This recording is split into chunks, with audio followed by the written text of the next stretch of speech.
All right. So you all can hear me okay? Yes, thumbs up. Awesome. Um, so we're gonna do, like we said, the 30 minutes I'll talk and then we'll do a Q&A afterwards, but I do know that there's a chat, so feel free if you want to put some things in there. I'll do my best to monitor that as well. Um, but I think we'll just sort of get started. There's a lot here, and typically, you know, I love doing these kinds of presentations because there is so much, right? There's every facet of our life and our work and our home lives is impacted by gender and by the way that we interact and work with gender and our expectations and our roles. And frankly, as I was saying before we all got on, is that um, the terminology, the words, right? They don't work so well for us, right? Toxic masculinity, we've all heard the term. It doesn't work. It's a terrible term because masculinity in and of itself is not toxic. It's the behaviors. And what I like to say more often than not, we all have heard the term patriarchy, right? Patriarchy doesn't like men either. And so we as a as a culture are hurting. And we're hurting because of some of these ongoing cultural stories and pressures for men. And unfortunately, most men who are hurt are, as men, we're in power situations where we can then pass that hurt along, and we do. And so remaining and working to be more connected, both to men and with and among men, is nothing short of social activism. So that's why I'm really excited to be here. But I'm going to start with a quick story. I have two sons. I have a 16-year-old and a 13-year-old. And our second son was born at home. The first was going to, but that's a whole other traumatic story that I won't bring up right now. But our second son was born. My older son was about three and a half at the time, and my wife was amazing. She birthed him at home in our living room, and then she was in bed resting, and she heard um, me with my newborn infant, Isaiah. She heard me with him, cooing to him and talking to him, and she called me into the bedroom, and she said, "I'm going to say this once because I want to get it off my chest, and I then will let it go. But I just want to tell you, I'm a little sad. I would have liked a boy and a girl,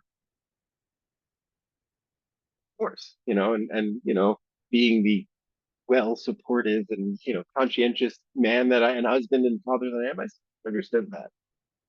About 3 days later, we're in a playroom next to the bedroom where my wife was still. She was in bed and she was hanging out. And I was sitting on the floor and I had Isaiah in my lap, 3 days old, and our older son Micah, who was three and a half, was sort of leaning on me, and we were talking to the baby. We were talking to Isaiah, and we were singing a song. And she calls me back in, and she's crying this time, and she says, I take it back. Part of me, sure, it would have been nice to have a girl, but I take it back. We were meant to raise boys. And that was a task that I took on even before we had kids, but it's something that I took on even more so then. And, there's more to the story, but fast forward, we have two very sensitive and caring and connected teenagers where my older son will still want to hold my hand, which is lovely. Um, but we all still struggle. And the real part of the story is the second part, which was as a father, a new father, I made my very first mistake almost immediately after our kid was born, which was I'm a psychologist. I have a full psychotherapy practice, but right after our second son was born, I had moved to a private practice and I had no case, and I was losing my shit. I hope I can swear here if no one's offended, but I was losing my shit. Um, even my work, I had been in men's work for 25 years. I knew all of this, but I thought I have to be the breadwinner. I have to provide. I have these kids, and I had a brand new office with no clients. And every day I went to the office find clients where I got in and I got to my office and I chatted with my office mates and I went for coffee and I sat in my office and I cried because I didn't know what I was doing. And I was scared immensely. I'm supposed to know. I'm supposed to be an expert. And I didn't know what I was going to do. And frankly, eventually, I don't hide anything from my wife. So she found out, right? 3, 4 weeks into my new career, not career, but new place, I didn't bring home a check. So not only was I not being a provider, but I wasn't taking or making the opportunity to stay home and be a partner. I could have instead of, you know, pretending or not really pretending, I was trying, but instead of getting clients and try to make a living, I'd gone in for an hour and done that, then stayed home and been with my baby, been with my wife. And something kept me from that, that I'm still working on, right? That I'm still in conversation with my wife about. And, shit, this is what I do for a living. And I still made that mistake, right? And so that brings us to sort of this place of what does the psychology of masculinity look like that I'm aware of it and I still did that, right? I talked to other men about that and I still did that, right? Um, I'm sure I'm not sure, but you may have all heard the term mental load. It's big in sort of social media sphere right now. But mental load speaks to like what more often than not women have to keep in mind around managing the house, managing the home, managing the everyday adventures of life, even if they are full-time workers, even if they're fully employed out of the house, they're going to know the appointments to the doctors more often than not. Not always, but they're going to know where the socks get put away more often than not. Not always, but you know, this idea is something that it harkens back to like what are our roles as men, women, partners, collaborators, masculine, feminine, all of these things. So there is an unbalance, right? Everyone can nod and be like, yeah, there is. What do we do about it? But before we do that, I want to talk a little bit about the definition. I'm a narrative therapist and I like words. Words create our story. And so words are really powerful. I mentioned toxic masculinity, right? Before we go anywhere, this was around the psychology of masculinity. And I chose that really importantly. It's not the psychology of men. There's a psychology of masculinity because masculinity is sort of, in many ways, it gets confused with men and manhood, but it's an energy. It's a way of being that is really unfortunate because it has come to such an extreme that it is seen as the only way to succeed at business or in life is to be masculine and to drive things and powerful. If I were to ask you all, just in your own mind, what are the typical characteristics of masculine, right? You might first go to some of the toxic stuff. And then if we push a little more further, we might go to, you know, directive, um, assertive, um, you know, take charge or direct, these kinds of things, which frankly, in and of themselves are not bad. We all need that. I used to push a lot, when I first started my work, and I'll do a little intro in a minute, but I just like getting right into it. But when I first started doing my work, I would ask on social media, what are the roles of a father? What are the roles of a man? And I asked a lot, and I had a long list. And then I put the list back out, and I said, would you want your female friends, women, moms to do these things too? Like, we're talking about humanity. We're not talking about men and women. We're talking about masculinity and femininity and all of the things in between, right? So when I define masculinity, I am defining it differently than man or manhood. And the idea of toxic masculinity, we are talking more about toxic behaviors and toxic attitudes and perspectives. Those are real, but they are not intimately linked to manhood or even masculinity, right? They are not natural. They are not the natural state of things. That isn't just the way boys and men are, right? The idea of boys will be boys is incredibly toxic in and of itself, right? And so and then what I love, the one I point out a lot is traditional masculine norm or anything like that, traditional masculinity. That actually isn't real. That has been constructed, that has been made up in society. Traditional masculinity is something that has really only existed since industrial times. And it was created as a way, basically, it was created as a capitalist ploy, which we're not going to get into that politics here. But it was created as a way to keep men working and to keep women subjugated and oppressed in a very powerful and intentional way. And I'm not going to get into conspiracy theories, but there are levels where we've seen this. There's documentation, there's this history around it. And it is not natural, right? Naturally, men and women and everyone in between, frankly, humans are partners and collaborative. And we do better. There's been research that shows that we do better when that happens.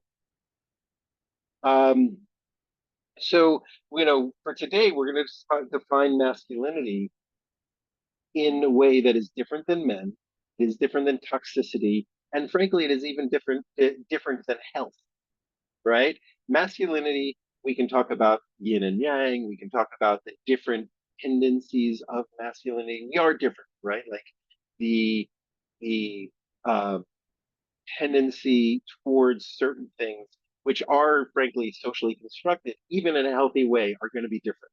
And that's okay, right? I live this life in a body, identifying as a male with a penis. My life experience is going to be different than somebody else's. And so that's important. But what's also really important is there is no one defined masculinity and there is no one defined malehood. And, male, there is even within masculine or manhood, there's intersectionality. There's all sorts of different ways and expressions of being male. And that, I mean, right here, that's the very first takeaway that I would say is if we're not accepting and noticing and encouraging different expressions of masculinity, we're already getting in the way of promoting a positive culture and in our homes and at work, right? So what is really important to say is that everything I might suggest or might talk about here around creating a more healthy masculinity at work is not about supporting men. It's about supporting people and increasing trust, safety, collaboration in the workplace, right?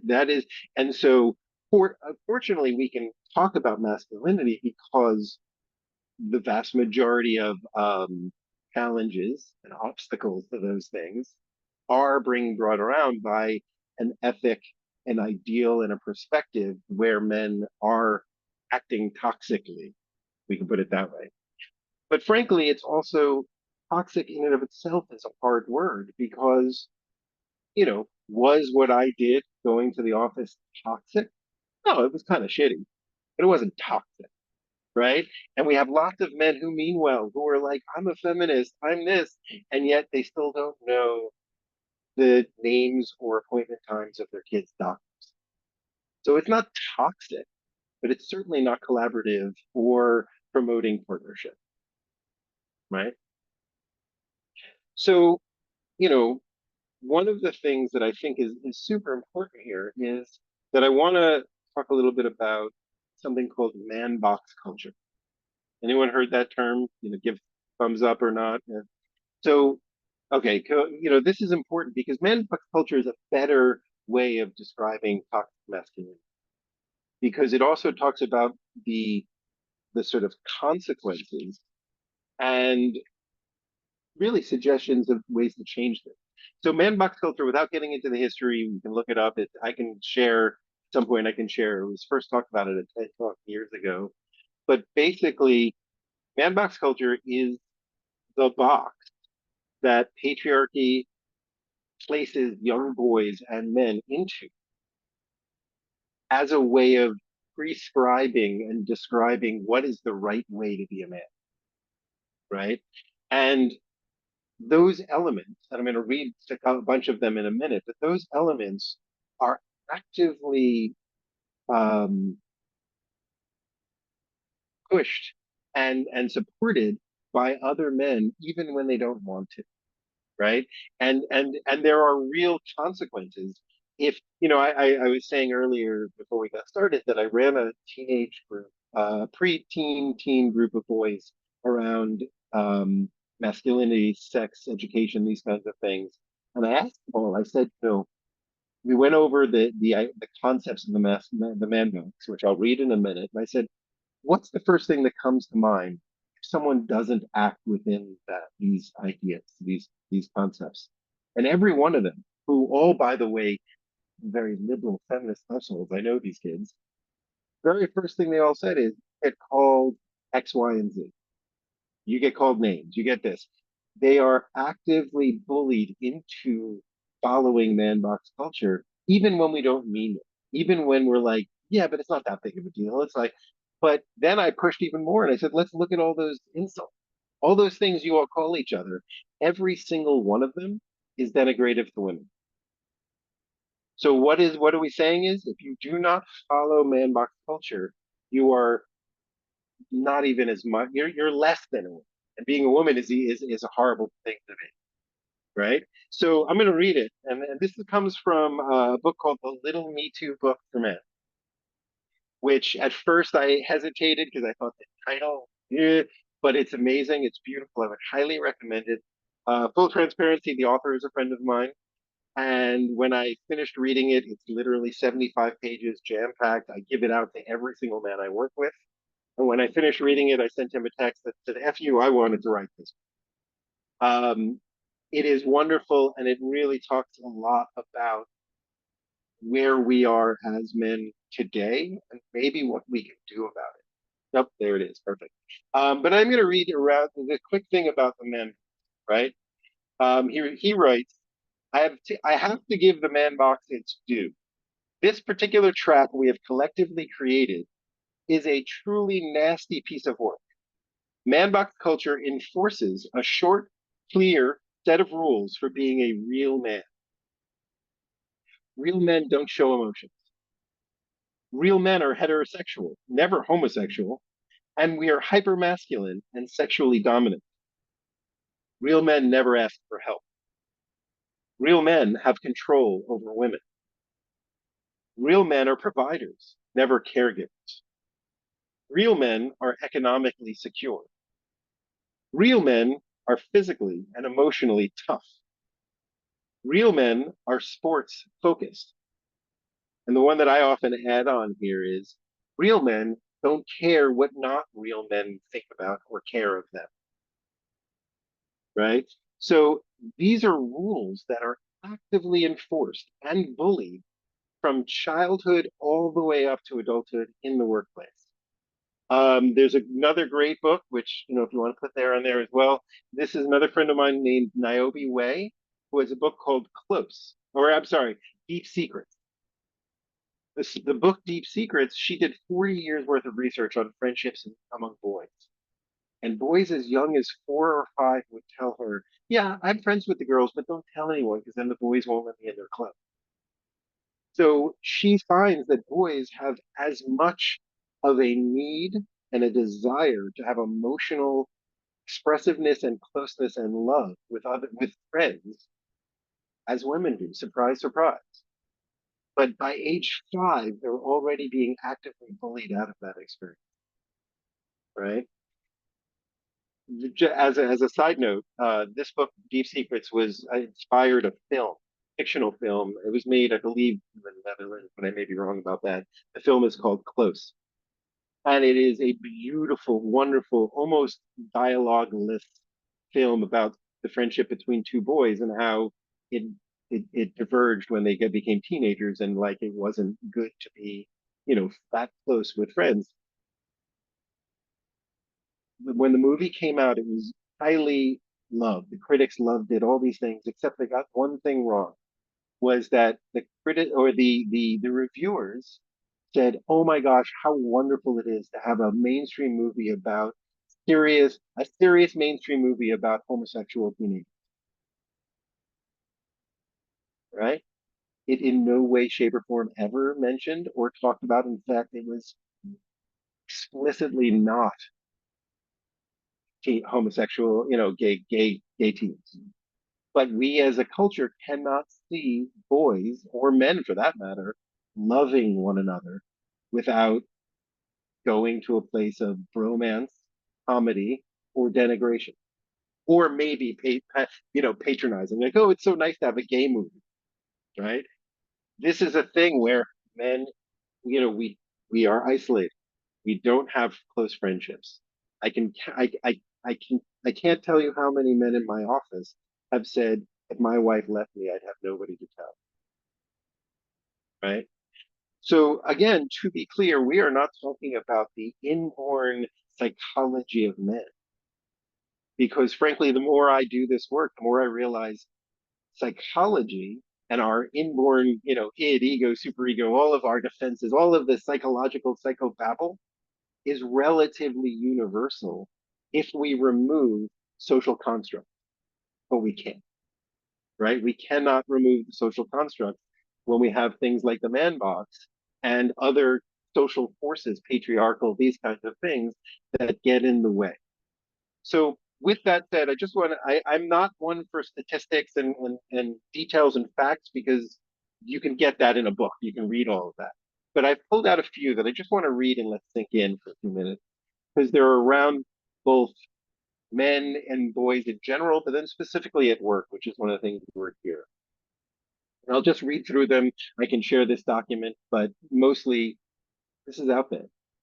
Men are 3.5 times more likely to die by suicide than women. 40% of males 18 to 29 were feeling anxious or depressed, but less than a quarter, less than 25% would seek help. Men account for 75% of substance abuse deaths. 43% men report difficulty forming close relationships. Men initiate 75% of divorces, citing lack of emotional connection. 50% of men report feeling isolated or lonely. Men commit 90% of violent crimes. 40% of men report engaging in physical fights by age 25. 1 in 5 men report using violence against intimate partners. 75% or 70% of boys feel pressured to conform to traditional masculine norms. Again, traditional, but we won't call that. 60% of men feel societal expectations to limit their emotional expressions. 50% of men report feeling like they're failing providers and breadwinners. Boys are 30% more likely to drop out of school than girls are. Men are 50% more likely to be unemployed than women. 40% of men report feeling dissatisfied with their work-life balance. And 50% of men are feeling, I said this already, but feel as like a failure as a breadwinner or a provider. This isn't all of the stats that are there. There's a great book called Of Men and Boys by Robert Reeves, and that's a great one for like sort of the details and things. But the piece that is really important is there's also some hope here. Oh wait, there's one more statistic that I want to put in again because it goes back to man box and there's no hope in this one. But men are 2.5 times more likely to engage in workplace bullying than women. So again, that goes back to the man box culture. But the hopeful one, right? Research in the corporate and business world is that when businesses increase gender equity at work, it's shown to show it increases productivity and competitiveness in the field by 25% just by increasing gender equity. When we increase a culture of healthy masculinity and frankly, psychological safety for everyone, there is significantly reduced burnout and significantly reduced turnover. So we know the cost of those things for our companies, for our work. If we can reduce that simply by having people feel more connected, I think there's a good ROI for that, right? And then the last one is inclusive leadership. So leadership that also demonstrates vulnerability, empathy, connection, collaboration, those kinds of things. Employees report being 86% more, experience 86% more psychological safety, which then increases at the same statistic productivity and innovation. So again, leaders that can demonstrate healthy masculinity, which I would say healthy humanity, right, will result in their employees, their staff, their hopefully their colleagues and peers increasing safety, increasing innovation, increasing productivity, and increasing competitiveness within the field. So while the statistics are heartbreaking, there is a lot of hope. And what it means is, in order for this to change, we are all social activists. And so to throw out one last piece that is, I think, really important is, and then I'm looking at the chart, so I'm aware of that. Men who have social activism or social justice or, just causes that they work for, businesses and men, tend to do these other things. They tend to be more equitable. They tend to be more collaborative. And so as we can encourage those things, it brings all of us up. So as I like to say, a connected man is a social activist by definition, right? And so the last thing that I'm just going to throw out is things to do with work, which I'm just going to go through a list and then we can leave it to Q&As. But at work, within our work, as leaders, as managers, as, frankly, as a work culture, even within ourselves, we want to encourage emotional expression and connectedness. We want to be able to encourage the courage, call these things out, be aware of when we see patriarchal, misogyny, misandry, like all of these things. Let's encourage the conversation, right? And how do we do that? Collaborative leadership and teamwork. We need to have work-life balance, being encouraged, and having flexible arrangements around work that are equal for both men and for women. We need to openly, as leaders and managers, challenge typical masculine norms. And again, typical is what that's the question. When we see it, we can call it out. I would encourage programs and businesses to have mentorship programs where there are relational development that goes on between and among all the employees. Um, Significant inclusivity policies around both men and women and anywhere in between, basically whomever we are, we want to feel included, and that has to be in a policy. There has to be money and budget and policy around these things, or else it doesn't happen and it becomes formative. The other piece is offering mental health resources and support, workshops on emotional intelligence, communication, um, conflict resolution, things like that. And then lastly, I mentioned it before, would be employee resource groups, where these kinds of conversations are supported through workplace culture. All right. There's lots of other stories and lots of other things, but I think that's my time. I would say I'm Jason Frishman. I run a local private practice group that is a nonprofit that we work in the community.